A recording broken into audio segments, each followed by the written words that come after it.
안녕하십니까, 한복현입니다. 오늘 아트뉴스. 오늘은 안국동에 있는 마이아트 40일의 경매 옥션에 나왔는데요. 오늘 여기 뒤에 보이는 이 그림이 표피도입니다. 표범의 껍질을 그린 거죠. 그리고 이게 줄무늬가 가 있는 거는 호피도라고 그러고, 이렇게 점점이 있는 거는 표피도라고 그러는데요. 호피도나 표피도는 주로 이제 장군들 뒤에 이렇게 펴 있던 겁니다.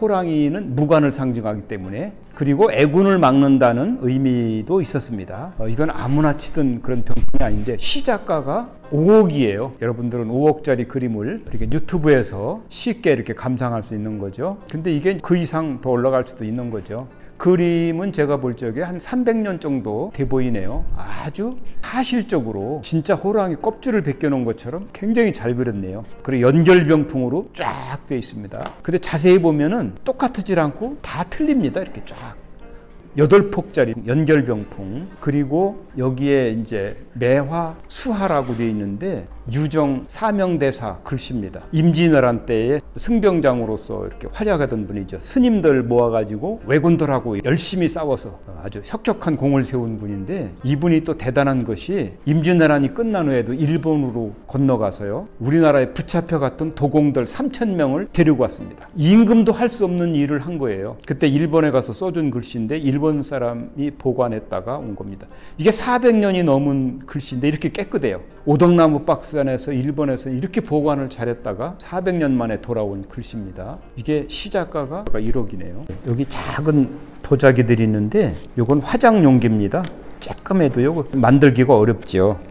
물레 돌려서 하는 게 아니기 때문에. 그리고 청화로다가 박쥐가 그려져 있고 당초무늬가 그려져 있습니다. 화장품 용기로 썼던 거예요. 또 여기는 도자기도 있고요. 여기 또 이렇게 호랑이 그림도 있는데, 여기는 호랑이가 여러 마리가 모여있어 군호도라고 그럽니다. 수렵도라고 그래가지고 호랑이나 사냥하는 그림들이, 인물들의 복장을 보면 몽골 복장이고요. 몽골에 천막을 이렇게 쳐놨는데, 그 당시에 우리나라에서 호랑이를 많이 잡아간 거죠. 몽골 군들이 와가지고. 여기에 또 이런 건 윈개고요. 이런 건 필갑이라고 그래가지고 붓이나 먹 같은 거 넣었던 거고요. 여기 표지박이 하나 나오네요. 나무 표지박인데 거북이가 조각이 돼 있어요. 이게 시작가가 100만 원인데 느티나무로 돼 있네요. 무늬가 보니까 괴목 느티나무, 고리가 달리고 아주 고리가 예쁘죠. 이렇게. 여기 뭐 떡살도 나오고요. 여기 그 유명한 대원군 난입니다.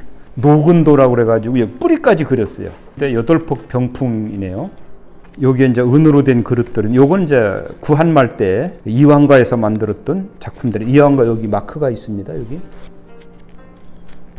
요거는 이제 비치 발향이라고 그래서 향후에다가 비치처럼 물총새의 날개를 쫙 붙여서 비치 색깔이 나게 했어요. 발처럼 늘어지고 술을 넣고, 이게 향입니다. 속에는 비치 발향. 여기 2,500만 원 시작가인데 요건 뭐 한 3,000만 원 이상 나갈 것 같으네요. 요걸 이제 옷 속에, 저고리 속에다 안쪽에다 차고 다니면 향도 나고. 요건 사각 붓인데 붓 껍데기가 화려하죠. 솥불을 얇게, 종이보다 얇게 벗겨서 안쪽에다 그림을 그쳐서 붙인 겁니다. 그걸 화각이라고 그러는데, 요 붓 세 점이 3,500만 원 시작가입니다. 이런 화각 붓은 아주 귀한 겁니다. 요거는 놀이개고요. 은놀이개, 칠보 놀이개. 여기에는 침통 같은 것도 있네요.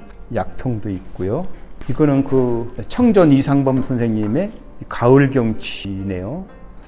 청전 이상범 선생님 글씨는 선이 거칠죠. 그리고 굵고 아주 가는 선도 있고, 그래서 음과 양의 조화를 이루어서 아주 섬세하면서도 박력 있는 특별한, 이게 그냥 화전민들이 사는 평범한 그림을 그린 건데, 시작가가 지금 2,500만 원이네요. 여기 보면 가을에 그렸다고 돼 있어요. 추경산수. 여기 이제 조선이라는 글씨도 뭐 써 있고, 옛날에 일본으로 사신으로 갔던 사람들이 그려준 거예요. 일본에. 이렇게 호랑이 그림도 있고요. 여기 이제 김우진 선생님의 대나무인데 청운 기심이라고 돼 있네요. 맑은 기운이 돌고 속은 벼 있다. 청허 기심. 요게 이우태 선생님의 설경인데 아주 실감나게 사실적으로 그렸죠. 눈이 소복하게 온 그림. 너무 예쁘네요. 이건 배렴 제당 선생님의 구룡현 폭포를 그린 거예요. 금강산에. 더 밑에까지 길어야 되는데 넓으니까 중간까지만 그렸네요. 굉장히 그림이 크네요. 이게 시작가가 1,500만 원. 자, 조선시대 때의 최고의 화가를 꼽으라 그러면 단원 김홍도입니다. 두 번째로 꼽으라면 겸재정선이고요. 그래서 우리나라의 최고의 화가 단원 김홍도. 여기 글씨에 보니까요. 자락 환여부 전단이라고 돼 있네요. 이 자자는 건 아들 자자인데 소나무의 아들이 뭐냐면 솔방울이거든요. 솔방울, 떨어질 낙자. 솔방울이 떨어지니까 환약처럼 됐는데 또르륵 굴른다. 단원 김홍도. 늙은 노송도인데 어쩌면 자기 자화상, 자기를 표현했는지도 모르겠습니다. 여기는 이제 껍질이 벗겨져서 송진이 흐르고 이게 이제 껍질이 있죠. 아주 선이 거칠면서 아마 팔이 이렇게 저기 해가지고 등이 가려워서 긁는 것 같은 그런 모습을 하고 있는데 이 그림이 요게 지금 시작가가 4억입니다. 여기는 소나무 밑에 검은 고를 타고 있는데 요거를 송하 탄금도라고 그럽니다. 소나무 밑에서 검은 고를 탄다. 호생관 최북 선생님의 그림인데 최북 선생님은 되게 거칠게 그리는데 요건 아주 얌전하게 잘 그렸네요. 이분이 무주분이에요. 그래서 무주에 가면은 호생관 최북 미술관이 있는데 거기 진본은 하나도 없고 전부 영인본이라고 그래가지고 사진으로 해놨습니다. 왜냐하면 이분 그림이 워낙 비싸기 때문에. 여기 그림이 조그만데 1200만 원 시작인데요. 더 올라갈 것 같아요. 조선시대 때에 대나무를 아주 잘 그리는 타는 이정이 있는데 그 다음에 수은 유덕장이라는 사람 그림 대나무거든요. 풍죽이네요. 이렇게 한쪽으로 이렇게 이파리가 쫙 날리는데 이 끝이 약간 이렇게 말리죠. 이게 특징이고요. 여기 수은이라는 사인이 있는데 아주 작은 그림이지만은 굉장히 바람에 날리는 풍죽을 잘 그렸네요. 이 흐릿한 것은 멀리 있는 걸로 뜻하고요. 여기 진한 거는 가까이 있는 그림. 300만 원 시작이네요. 시작가가. 보관 상태도 깨끗하게 잘 돼 있네요. 요거는 애춘 신명연의 괴석도에 이렇게 대나무를 그렸는데 이거는 중국의 그 유명한 어떤 화가의 그림을 보고 자기가 베껴서 그렸다. 뭐 그렇게 써 있네요. 조선시대 때 그 유명한 추사 선생님 글씨입니다. 여기 조금해도 여기 시작가가 500만 원이에요. 여기 뭐 꿈몽자가 있고 집가자가 있고 나비접자가 있고 그러네요. 또 여기 청전 이상범 선생님이 이건 하경이네요. 여름경치인데 여기 지금 지게를 지고 다리를 건너고 있고 또 여인이 머리에 이구를 이렇게 가는데 이게 그 화전민들 그 평범한 그림인데 이렇게 아주 박력 있게 그렸죠. 물이 철철철철 흐르는 그림. 청전 이상범 선생님의 하경산수.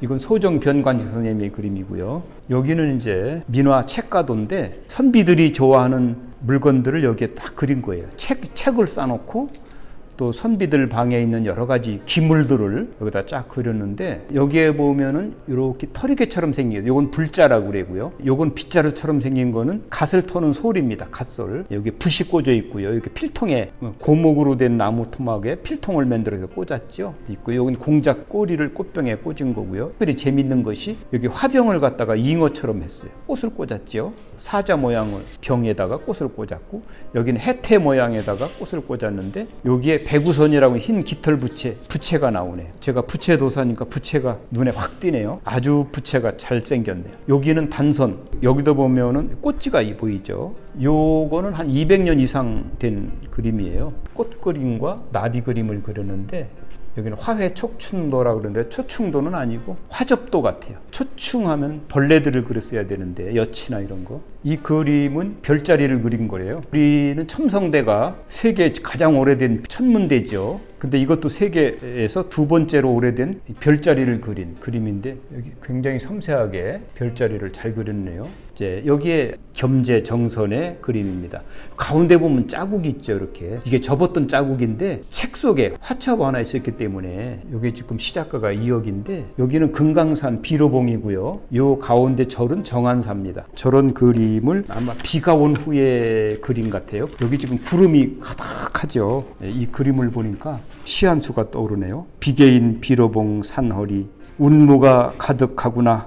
정양사 종소리는 멈추었는데 선승의 연불목탁 속세 시름 있게 하네. 그리고 여기에 조선시대 때에 김창읍이라고 하는 사람이 정양사에 대해서 이런 시각을 썼습니다. 누각은 탁 트인 처마를 열었고 천일대에는 삼나무가 위로 높이 솟았네. 공수하고 그것을 바라보지 않아도 눈동자 속에서 끝이 없는 기이한 경관을 떠올릴 수 있으니 화공이 고심한 것이 바로 여기 있지 않겠는가. 소정 변관식 선생님의 금강산을 그린 겁니다. 사계절을 여기서부터 봄, 여름, 가을, 겨울. 여기 지금 복숭아꽃이 쫙 붙어 있죠. 소정변관지 선생님의 특징이 아주 먹을 시커멓게 그렸어요. 그래서 너무 시커하니까 색깔을 죽여라 그랬는데도 말년으로 갈수록 더 시커멓게 그렸는데요. 이 그림이 약간 퇴색되면 멋있습니다. 더. 여기 보면 꼭 고드름을 세우는 것 같은 요 바위가 있죠. 이게 삼선암이라는 거예요. 외금강 삼선암이라고 돼 있죠. 12,000봉 쫙 이렇게 가을 경치 여기서부터. 이건 총석정이라고 물 위에 축축축 솟아 있는 바위가 이렇게 배를 타고 가고, 이건 설경 마지막에 겨울 경치. 용충이라고 하고 용호라고도 하는데, 이건 연대가 좀 올라가네요. 한 250년 이상 올라가는데 발가락이 4개예요. 그 발가락은 조라 그럽니다. 사조, 관료에서 한 거죠. 국가에서 구웠다는 얘기예요. 화원이라고 해서 궁중에서 그리는 화원들이 그렸는데, 이때는 푸른색 안료가 굉장히 비쌌기 때문에 껴서 그렸어요. 근데 그게 더 멋있는 거죠. 중국 도자기들은 아주 시퍼럽니다. 근데 우리는 그 안료가 비싸기 때문에 굉장히 아껴서 썼어요. 시작가가 1억인데요. 발가락이 5개면 이거 10배는 갑니다. 한 10억 간다는 얘기죠. 그리고 발가락이 3개도 그랬어요. 3개도 또 귀합니다. 왜냐하면 우리가 사자를 싫어했는데 중국에서는 황제만이 쓸 수 있다 그래가지고 5조를 못 쓰게 했어요. 초선 초기 때 발가락이 5개 그려져 있는 건 우리나라에 10점이 안 됩니다. 오늘 마이야트 경매에서 아주 화제작이 있는데, 이게 수소 가장첩이라고 그래가지고 겸재정선의 추모화가 담긴 그런 시가 나오고요. 그림도 정선하고 친했던 분이에요. 이분이 일찍 돌아가셨어요. 요절한 분인데, 이분의 책자가 2권이 나왔는데 거기에는 겸재가 직접 그려준 그림도 있습니다. 이거 시작가가 5억인데요. 굉장히 귀한 거라 보물로 지정해도 될 만큼 굉장히 귀한 작품이네요. 마이야트 경매는 8월 18일부터 전시를 하는데, 안국궁 노타리 코너에 있는 건물이에요. 많은 분들이 관심을 가지고 참여해 주시기 바랍니다. 감사합니다.